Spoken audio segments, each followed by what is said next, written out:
प्रभु महादेव के शिवलिंग के निकट उगा ये वृक्ष मायावी नाव का दिव्य भी तो हो सकता है।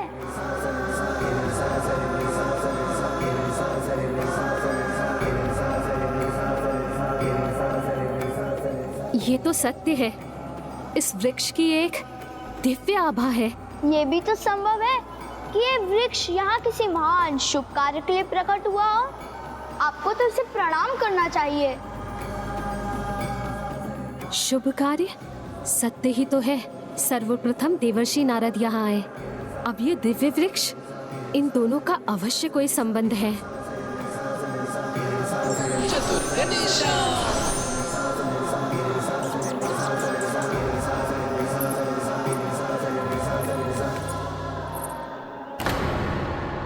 इनके भ्राता को तो मैंने रोक दिया, किंतु भाभी में वली अब आगे क्यों बढ़ रही हैं?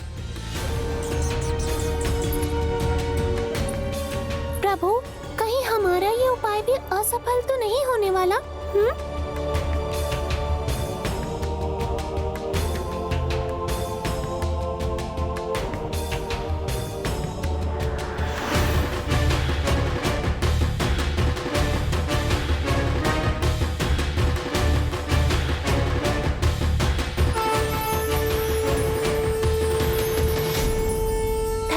प्रभु, यदि आप स्वयं यहाँ भेष बदल कर न आते तो आज आपके भ्राता का ये प्रेम प्रसंग युद्ध में परिवर्तित हो जाता।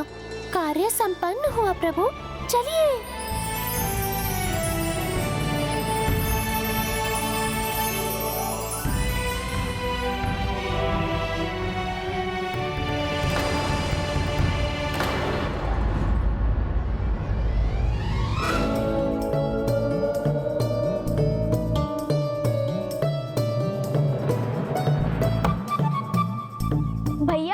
अब आप अपने स्वाभाविक रूप में आ जाइए।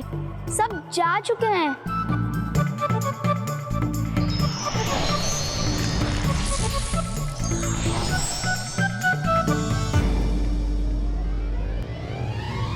ये कैसा उपाय सुझाया तुमने मुझे गणेश? अभी काट देते हो मुझे, पर ये सब करने का लाभ क्या है अनुज गणेश? सुना तो तुमने भी होगा ही। कैसे कटु शब्द कह रही थी मुझे वो। दंभी, अभिमानी, ऐसा हूं मैं, ऐसा हूं। भ्राता, ये तो अनुचित है। एक तो मैंने इस संकट को टाला और मेरी प्रशंसा करने के स्थान पर आप मुझसे ऐसे कटु वचन बोल रहे हैं। मेरे सुझाव को आपने ध्यान से सुना ही नहीं। मैंने ये कदापि नहीं कहा था कि ऐसे वृक्ष बन जाइए जिस पर सबका ध्यान चला जाए। उससे पहले मैंने भेष बदलने को कहा तो आपने भेष के साथ अपना व्यवहार भी बदल लिया। किसी कन्या को क्या इस प्रकार प्रस्ताव दिया जाता है? तो अब तुम ही मुझे बताओ कि विवाह प्रस्ताव दिया कैसे जाता है एक कन्या को? प्रेम से, मधुर वचनों, मधुर भावनाओं के साथ, उनके प्रति निष्ठा रखते हुए, जैसे उनकी भक्ति कर रहे हों।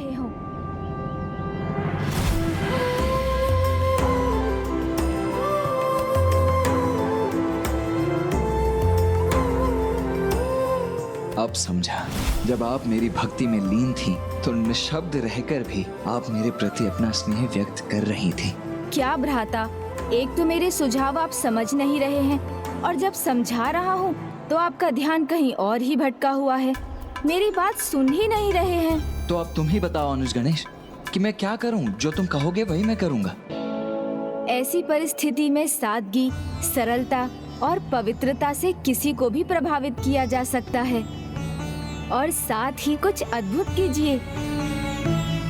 और आप तो जानते हैं, चमत्कार को सभी नमस्कार करते हैं। पिताश्री का कष्ट अब मुझसे देखा नहीं जाता। अभी भी स्वस्थ नहीं हुए, शैया से भी नहीं उठ पाते। चमत्कार अवश्य करूंगा। और जब भाभी माँ आपसे पूर्ण रूप से प्रभावित हो जाएं, तब आप भाभी माँ को विवाह प्रस्ताव दे दीजिए। बस पिछली बार के समान। समझ गया।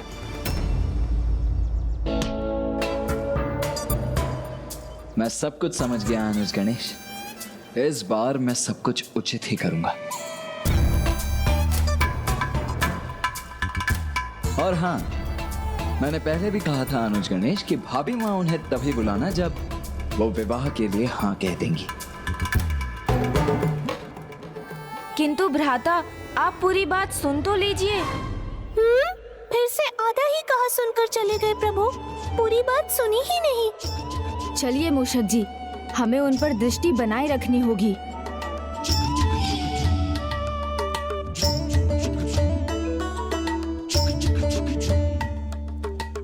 देवी वल्ली का निवास निकट है। हाँ, सादगी, सरलता, पवित्रता।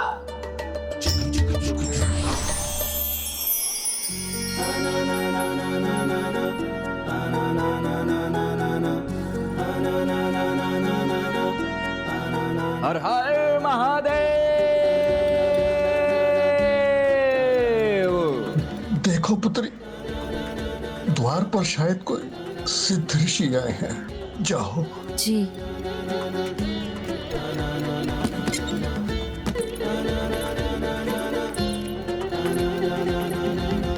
प्रणाम ऋषिवर।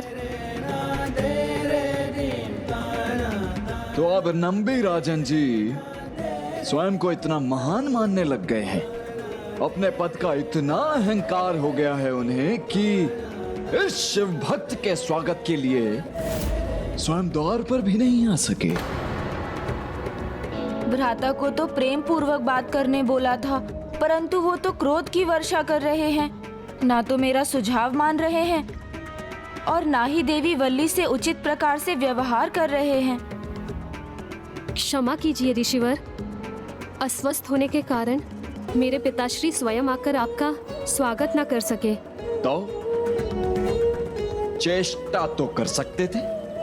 जाओ, जाकर कहो उनसे कि वो चेष्टा करें, क्योंकि स्वयं महादेव भी उन्हीं की सहायता करते जो जीवन में चेष्टा करते हैं। भूमि पर प्रथम पग पड़ते ही महादेव की कृपा उन पर बरसेगी और वो पुनः स्वस्थ हो जाएंगे।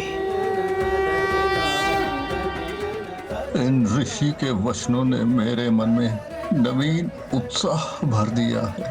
उन्होंने संकेत दिया है मुझे प्रयास करना चाहिए।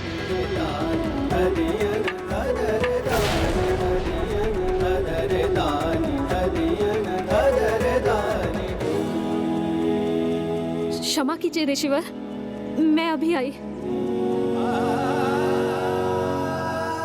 पिताश्री, पिताश्री, मैं नहीं पुत्री, नहीं।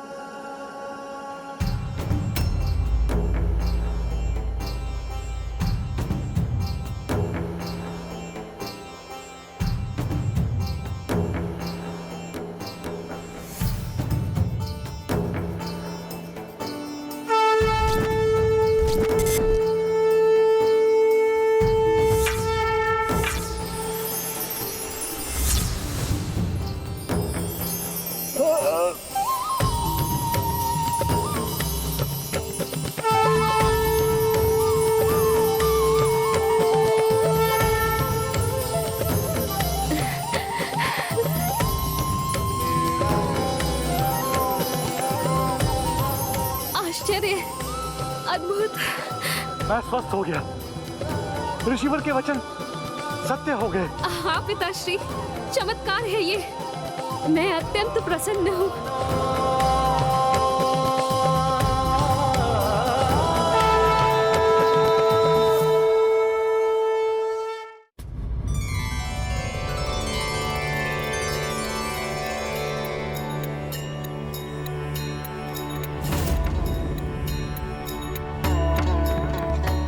प्रणाम ऋषिवर, आपको कोटि कोटि धन्यवाद कि आप यहाँ पधारे और मुझ पर ये कृपा की।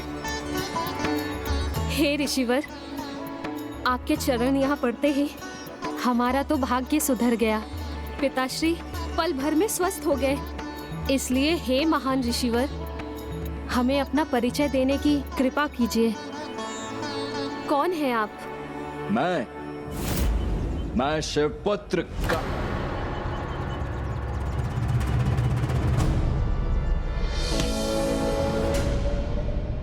शिवपुत्र?